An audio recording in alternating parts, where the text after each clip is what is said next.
British Columbia Institute of Technology acknowledges that our campuses are located on the unceded traditional territories of the Coast Salish nations of Musqueam, Squamish, and Tsleil-Waututh.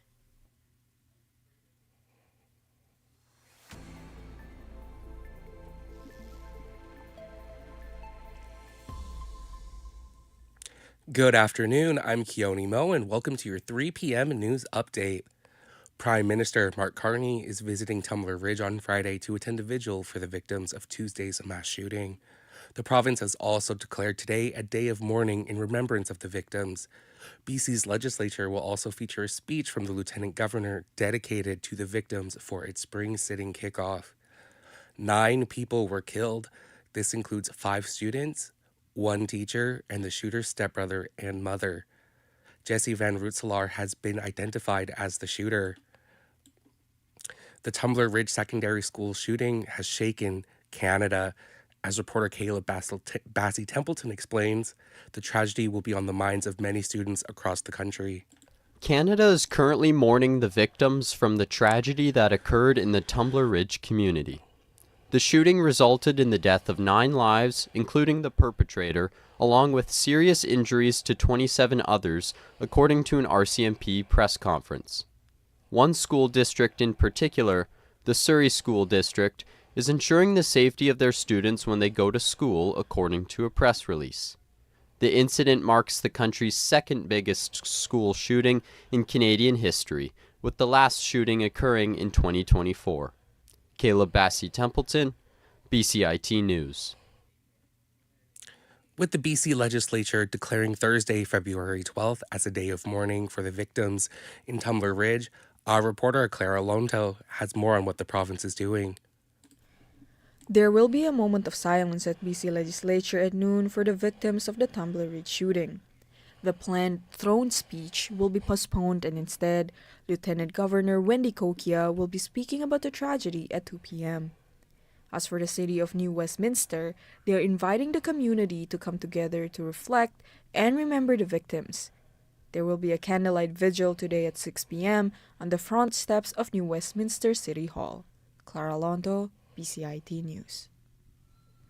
Surrey police say they are investigating 2 separate pedestrian accidents where 2 women were killed 13 hours apart. The crashes occurred just a couple blocks away from each other. The first happened at 102 Avenue near 138th Street, while the second happened on 132nd Street near 104th Avenue. An 81-year-old woman and a 45-year-old woman were the victims of the collisions. Police say both drivers remained at the scene and do not believe impairment was a factor. And a woman has survived being dragged by a car in Nanaimo. RCMP are currently investigating the circumstances behind the crash. They say a woman in her 60s was struck by a Chevy pickup truck and was then dragged a short distance. The driver stopped and called for help. The woman was then taken to hospital for treatment. Mounties were unable to find any video of the incident and are appealing to the public for information. Cranbrook RCMP say a woman has been charged after poppy fund thefts in November. RCMP began investigating in early November and compiled CCTV footage and witness statements. Through their investigation, they were able to identify a 35-year-old woman. She now faces 6 counts of theft under $5,000. Ridge Meadows Hospital's maternity ward is closing starting this morning until next Tuesday. Jeannie Lynn talks about how maternity patients will be affected. Expecting mothers in the Maple Ridge and Pitt Meadows area will be diverted from Ridge Meadows Hospital as of this morning. According to Fraser Health, this diversion is due to the shortage of OBGYNs in the area. This is the 4th of such closures since last fall. Fraser Health advises patients in labor to call the maternity ward to ask for directions to a nearby hospital. Peace Arch Hospital in White Rock also faced a similar 5-day closure last week. Fraser Health is currently working on filling the gaps in OBGYN care in the region. Jeannie Lin, BCIT News. Mark Carney has allocated over $97 million. The federal government has allocated over $97 million for green infrastructure, including electric boats. Patrick McConnell has more. The Malahat First Nation is receiving $300,000 from the federal government to develop education around electric boats. Online educational content about how to build electric boats will be developed by Malahat Industries, a company majority owned by the Malahat First Nation. For Canada to meet ambitious zero emissions targets by 2050, marine vessels will need to be retrofitted, as marine traffic makes up 3% of global greenhouse gas emissions. Malahat Industries President Mays Majoub says that he was surprised at how few people were aware of electric boats. We are seeing huge opportunities on the workboat side, so kelp farming, mariculture, and so that ties in with sort of Indigenous opportunities as well, too. Patrick McConnell, BCIT News. Culture Minister Mark Miller has accused a Conservative MP of misleading a parliamentary committee over comments made by the head of an independent producers group. During a Heritage Committee hearing today, MP Rachel Thomas mentioned the head of the Canadian Media Producers Association, stating at a recent conference that the industry and the Prime Minister have each other's backs. Miller says Thomas was framing the comment as coming from a representative of the news media. I think you're making this up. Like, I really think this is something you're looking for. Something where there is not quote from the individual who spoke. But you're insinuating that it's journalists that are going to spin stories positively for the Prime Minister because they quote unquote have his back. That's entirely false. These are producers of shows like The Littlest Hobo, for God's sake. Manitoba is continuing to see high levels of measles cases in the southern portions of the province. More than 30 cases have recently been linked to Manitoba. AG Days in Brandon, provincial public health officer Dr. Brent Rusin says more cases are expected to crop up from the 3-day agriculture event that took place last month. He says despite the surge, the province has no plans to mandate vaccination. We're going to rely on our continued messaging, access, and again trying to build that trust with healthcare workers and people of these higher risk areas. Former Winnipeg Mayor Sam Cates has told a public inquiry he was concerned about the rising cost of the city's new police headquarters. The inquiry is looking into the project's cost overrun before it was completed in 2016. At one point, the city had set a guaranteed maximum price with the main contractor. And Cates says he thought that would be the end of the rising price. I know what guaranteed maximum price is. I built a ballpark based on a guaranteed maximum price. It simply means they've done their due diligence. This is the number that they're giving you, and that's the number that you should pay unless you have to make changes. Ontario is giving colleges and universities billions in new funding while lifting a 7-year tuition fee freeze and cutting back on the amount of student assistance grants.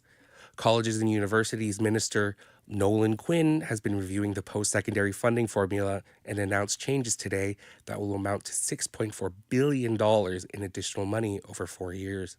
In order to achieve financial stability, our institutions must be able to diversify their revenue beyond the government while still keeping costs low for students. That's why we're allowing publicly assisted colleges and universities to raise tuition by up to 2%.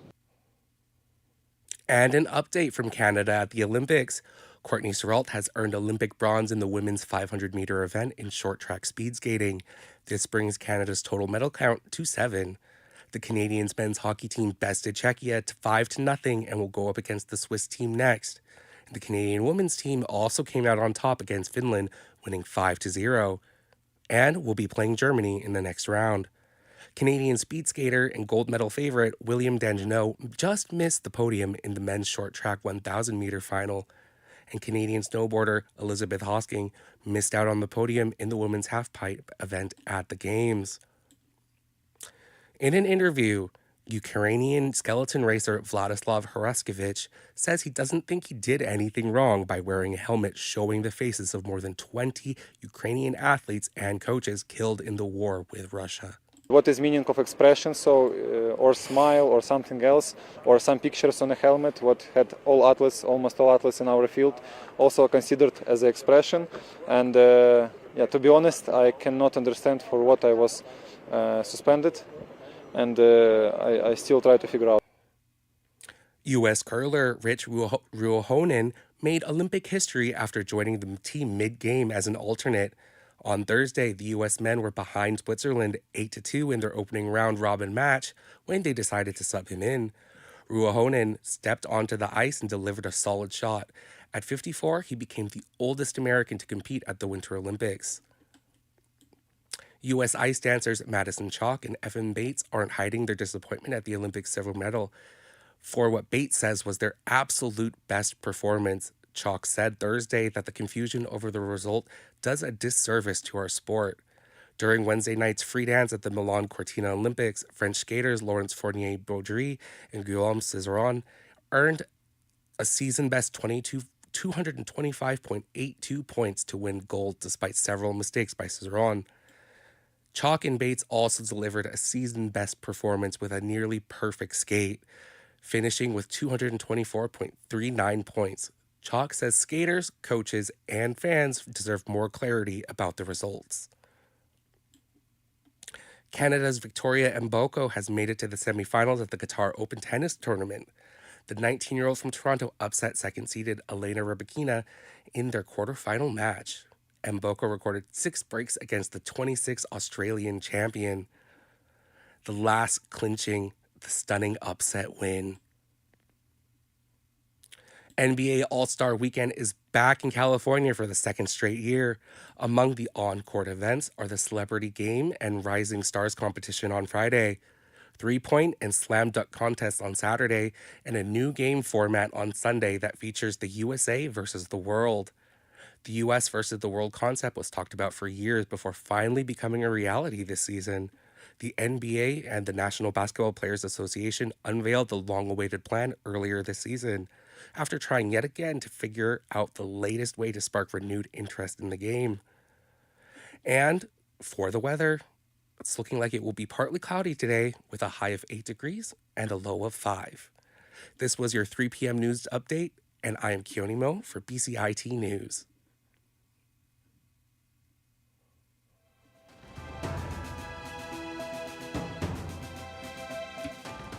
Stay tuned for more on BCIT's 1680 The Crow. I would recommend this program for anyone that isn't sure what kind of job they want in media, because you learn everything from like public relations to communications to video editing, like radio, TV. So you do get a lot of experience in all the different fields in media.